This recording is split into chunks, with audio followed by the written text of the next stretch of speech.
Welcome in, everybody, to another recorded edition of the Rebel Report. My name is Michael Borky. I appreciate you guys being here. Obviously not going live tonight. Just found out that we can leave a little bit earlier than we expected to go visit family for the holidays. So we're out for Christmas, but I wanted to bring you an episode. We're leaving literally after I get done recording this, but wanted to bring you another episode, not only just because I owe you one, but also to talk about the college football playoff, the results over the weekend, but more specifically than the results, Lane Kiffin's commentary, Ole Miss podcast, obviously, and then the reaction to said commentary and why, even though there's an obvious retort, you want people like Lane Kiffin to continue to be vocal about their displeasure with the current format of the college football playoff. So again, I'm glad you're here. Like, subscribe, all that good stuff on the video. Leave a comment as well. I'd love to hear what you think about all of this. Also, if you have not already, subscribe to the podcast in the audio form. Wherever you get them, search Rebel Report and subscribe. And if you like what you hear, leave a rating and a review. And this edition and every edition of the podcast is presented by the Gregory Law Firm. DJ Gregory, he's in Fulton, but he can service you anywhere in this state. If you are a small business owner and you need legal advice, or if you're just a small business owner that wants to know where to go in case something involving the law comes up, 662-397-9799 is the phone number. Save that number. If you don't need him right now, that day may come and he can help you out. Also, personal injury. Don't wait another second. If you have been injured, 662-397-9799. Also, contract disputes as well. So the Gregory Law Firm, DJ Gregory, 662-397-9799 for all of your personal injury, small business, or contract disputes. So we had the first round of the college football playoff. I have been pro-expansion for the longest time. I am still very in favor of an expanded college football playoff. I think the arguments about it ruining the regular season completely fell flat. And I mean, we had everything that we wanted in college football this regular season, I think. You had crazy upsets like Northern Illinois going to Notre Dame and winning, which still mind-blowing. How did that happen? I still have no idea. But you had big-time, meaningful games for more teams than you've ever had. Think Arizona State, who got a bye, and maybe they should not have, but whatever, they got a bye. That's what the format says, right? Arizona State, BYU, for example. Massive, massive football game. The Florida-Ole Miss game. I know it didn't go in Ole Miss's favor, but there were playoff implications on that game. You had higher stakes across the board in college football. Ratings were up. College Game Day, for what it's worth, had their highest rated season of all time. So interest was injected into college football because of, I think, the expanded playoff and more access to said playoff. I think it's still a net positive for the sport. The format's wrong. We'll get to that in a little bit. But its existence is a net positive, even despite what we saw on Friday and through the day Saturday. Dominating performances from all the home teams. The final score isn't reflective of the dominance that Notre Dame had over Indiana. Penn State lost to SMU at the kickoff, basically. Had no chance to be competitive. Clemson made it close there in the second half, but Texas jumped out to a big lead and then held on and still won by 2 touchdowns against the ACC champion. And then Ohio State, my goodness, just absolutely walloped Tennessee.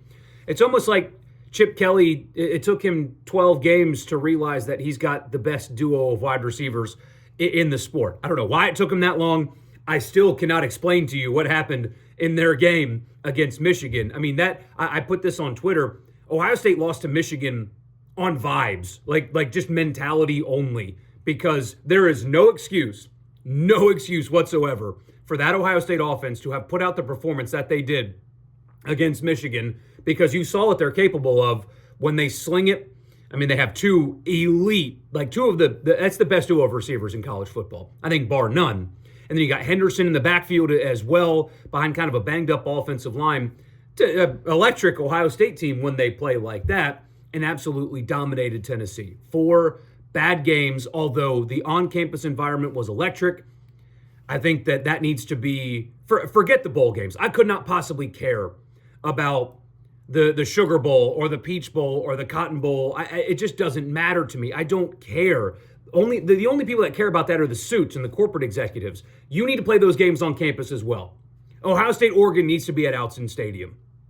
Texas, Arizona State needs to be in Tempe. Penn State, Boise State needs to be in Boise. It would enhance it so much more. Although, again, the games themselves this weekend were all blowouts. And of course, it led to discourse, debate. I engaged with it. I love just debating sports on the internet. I know it's like what I do for a living, but I love it so much. I had so much fun yesterday just firing off bad tweets about college football playoff and who should have gotten in and all that. I love it. It's my favorite thing. But everybody, because of Tennessee's performance, was given ammunition and validation about who should have gotten in, who should not have. Lane Kiffin really stoked the flames, and then because of Tennessee's performance, is kind of the butt of a lot of jokes from college football media that's not centered in this region of the country.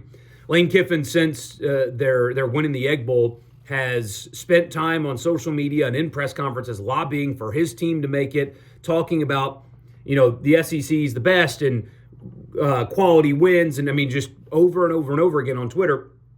And he did it again this weekend during the bad games and then disappeared during Tennessee, Ohio State after he said go Vols, I guess. But what people, I think, need to understand, despite the obvious clapback, and Joel Klatt got him and said if you coached as good as you tweet, your team would be in the playoff right now. That's a pretty good burn there.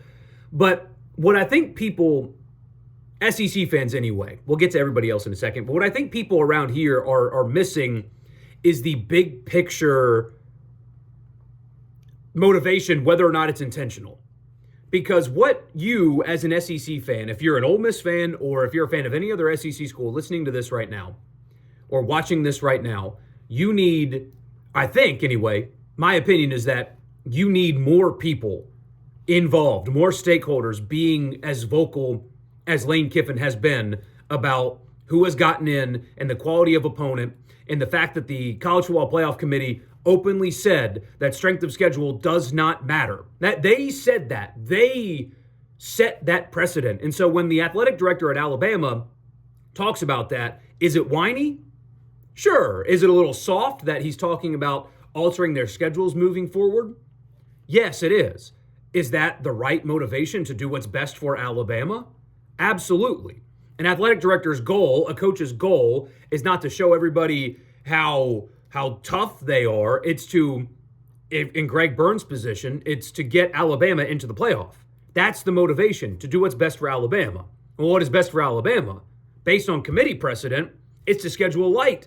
Get Ohio State off the schedule. That's what's best for them. Is it soft? Is it crybaby? Sure, whatever. I mean, any expression you want to use, that's fine. That doesn't make them wrong in their thought process because, again, the committee openly said they do not value strength of schedule. They clearly did not value strength of schedule. College football is not created equal. In the NFL, their playoff format, every division winner gets in, right? Because in the NFL, by and large, now you've got organizations that handle things poorly, right? That are not efficient, that don't draft well. But roster construction is as equal as it possibly could be in the NFL. Schedules are as equal as they possibly could be in the NFL. All teams and all schedules are, generally speaking, created equal. And so you can directly compare record between this NFL team and that NFL team because their schedules are basically the same. And it works. You have blowouts in the first round of the playoffs sometimes. There's questions about adding that extra playoff game for the NFL. But generally speaking, you can compare record across division and conference lines because there's a salary cap. There's a pool of players that the worst teams get to pull from first. It's all equal. In college football, it could not possibly be further than equal. The best teams, the richest teams, get the best players, and schedules are very, very clearly not created equal. What SMU had to deal with is not the same thing that South Carolina had to deal with. And pretending like those things are equal is what got what got everybody into the situation that allows Boise State to get a bye on the same weekend that Texas had to play a game. That doesn't make sense. Treating the Mountain West champion the exact same as Oregon does not make sense. what Boise State had to navigate is not the same thing that Oregon had to navigate. It's not the same thing that Georgia had to navigate. They could not possibly be more different, but treating them as equal is why this format feels kind of, is wonky the right phrase, but it most certainly is broken because, again, in the NFL, those things are created equal. Buys are fine because, the schedules are as similar as they possibly could be. Boise State's path to where they got is not the same at all as Ohio State's path. But Ohio State had to play yesterday. Boise State did not. Ohio State had to play yesterday. Arizona State did not. It's not right. It's just simply, it's simply wrong. It is not just. And so when you have somebody like a Lane Kiffin, who, again, it's very easy to say, hey, coach, just beat Kentucky. And everybody that says that is right. It is exclusively Lane Kiffin's fault. 100% his fault and his team's fault that they got left out of the playoff because forget Florida and LSU. Florida, by the end of the season in the swamp, that's a tough game, right? I think Florida would beat SMU today if they played. Forget it. And going to Tiger Stadium is not easy either. That was an 8-win LSU team. That's not a bad loss. Should they have won the game? Yes, but that's not a bad loss. Almost lost to Kentucky. They were Kentucky's only SEC win. It's a bad Kentucky team. They coached poorly. They played poorly. They lost that game. If they'd won that game, Lane Kiffin wouldn't have been tweeting yesterday. He would have been coaching yesterday. That is completely and totally objectively true. 150% accurate. That's what would have happened. They would have made it. Absolutely. So it is his fault. But that doesn't mean that the point that he's making is not a good one. It doesn't mean that he's not right. And what you have going on in the college football media space is they want you, the people that cover this sport, want you to ignore what you know. They want you to ignore what you see, and they want you to ignore established, inarguable precedent. They want you to ignore the facts. And they do it by saying things like, well, the SEC is undefeated in hypothetical games. Yeah, maybe they are in hypothetical games, but they also have the best record in the real games against the other Power 4 conferences. Pick your year. The SEC this year in their games against other Power 4 leagues had the best record. Again, by a long shot. Again, because that happens. Pick your time frame. This year, 5 years, 10 years, that's what they do. That's what happens. The SEC routinely has a better record against the other power conferences because it's a better league. The SEC routinely gets the best players. They routinely win the most championships. They routinely put the most players in the NFL. It is, top to bottom, the best league in college football. That doesn't mean it's perfect. And again, that's where you get some disingenuous arguments, right? When people say, forget Ole Miss for a second. Well, South Carolina shouldn't have lost 3 games. No, they shouldn't have. But tell me which one's a bad loss. There isn't one, frankly. And they have good wins, including on the road at the ACC champion, who, by the way, lost to all 3 SEC teams they played, and then the best ACC team they played in Louisville. But anyway, in the regular season, I should say. But they want you to ignore those, and they distract you by talking about hypotheticals and in made-up games, this. That's what they do. It's dishonest. It's disingenuous. You can look at South Carolina's path to the playoff and look at SMU's path to the playoff, and you cannot possibly compare those and treat them as equal. But yet they do. Why do they do that? Sometimes it's motivated by who their employer is. Look at Twitter bios when you see tweets. If somebody's an NBC employee, NBC is a direct partner with the Big Ten and Notre Dame and not the SEC. A Fox employee, Fox is a direct partner with the Big Ten and not the SEC.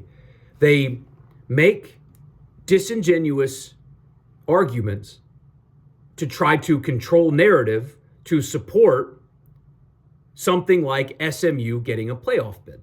That's what they do. And when SMU's getting absolutely blown out, you have broadcasters still talking about, well, they belonged here. Maybe they did. Maybe SMU was the best option, the best possible selection to compete with Penn State yesterday. I don't agree. And again, take Ole Miss out of it so you can just remove the perception of bias from me, since this is an Ole Miss podcast. Take Ole Miss out of this. South Carolina would have been more competitive with Penn State yesterday. Why? Because they have better players. They have been more battle tested. They would not have been intimidated by that environment at all. They have better players. They have better athletes. How do I know that? Because I've seen it, and everybody else has seen it too. And so, because that is reality, again, it's objective reality. They win more against the other power conferences than anybody else. They win more at the highest level than anybody else. They get more good players than anybody else, top to bottom. Again, they're not perfect. They lose games. Tennessee got freaking smoked by Ohio State last night. And Ohio State could possibly have the best roster in the sport. So it's not a perfect league, but it is one that on precedent, on fact, on every metric, you want to do strength of schedule, you want to do all the advanced stats and the analytics and the FPI and all that stuff. Pick your thing. On the field results only, head-to-head results only, across the board, analytics, whatever you want. Pick one, and they're by far, easily, objectively, inarguably, the best conference, not based on hypothetical, but based on fact. And so what I think needs to happen more is somebody like a Lane Kiffin needs to continue to be vocal. Shane Beamer, the same thing. The commissioner of the SEC, the same thing. Because there's a control right now of narrative. And don't tell me that doesn't impact decision making. Don't tell me that doesn't impact things like expansion or selection in the committee room. Don't tell me that doesn't impact the future of college football, because it does. And so when you sit back and let people control that conversation about how SMU belonged, I'm fine with Indiana making it. They got a scheduling break, but I mean, man, they should have played, or they did play, the two teams that played in the national championship game last year, or in the playoff last year. They got a schedule break. They went 11-1 in the Big Ten. Their path to me is more difficult than SMU's. I'm more fine with Indiana making it than SMU, quite frankly. But point being, the SEC needs to be vocal about this. They need to kind of take control back of the narrative. And they don't need to do it on something that I said, that South Carolina would have gone to Penn State and played. They need to go right back to the facts, because those are inarguable. And right now, college football media is controlling the narrative. And the SEC needs to take that back, because treating the Mountain West, the ACC, and the Big 12 even, who was a pretty good league this year, as equal to the Big 10 and the SEC is wrong. It's simply wrong. The format should not be what it is currently, gifting buys. There should be no buys, and there should be no automatic bids, in my opinion, but that's a conversation for another day. Yes, it seems kind of whiny. It seems kind of, some people call it pathetic. But Lane Kiffin's right, regardless of what happened with Tennessee yesterday. The long-standing precedent that's been established says that the league that he coaches in is better. And it has earned, on the field, the benefit of the doubt. More people should join in with Lane Kiffin around the SEC.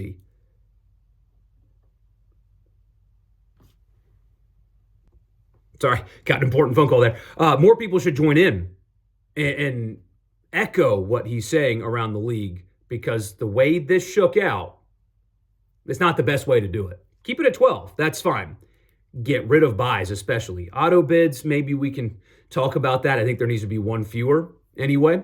But certainly things need to change, and benefit of the doubt needs to be given, and strength of schedule needs to be considered. It's time for SEC people, Greg Sankey, coaches, etc., to kind of fight back against the narrative. The podcast is brought to you in part by Advantage Business Systems. Check them out online at absms.com. Advantage Business Systems has you covered for all of your office technology needs anywhere in Mississippi. So tell them I sent you, by the way. You'll get a complimentary office technology assessment. So you tell them what you need and what your budget is, and they will find a solution for you on me. That's Advantage Business Systems, absms.com. The podcast is also brought to you by Priority One Bank. They make you their priority every single day with their online banking platform. It's a one-stop shop. All you need is an internet connection, and you can do whatever it is that you need to do with your money, because Priority One Bank makes you their priority. Real quick, no portal movement yet on the weekend, although probably by the time you're listening to this, there will be some.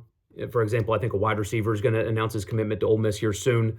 But basketball did play yesterday. Matt Morrell came back. That is a good sign. Otherwise, I mean, the last couple of games haven't inspired a whole lot of confidence in Ole Miss, but I do think, based on what you've seen when they played BYU, Purdue, Louisville, for example, as opposed to Lindenwood and Queens, that there's, I would bet on boredom as opposed to they've suddenly gotten worse since that San Diego trip where they played so well.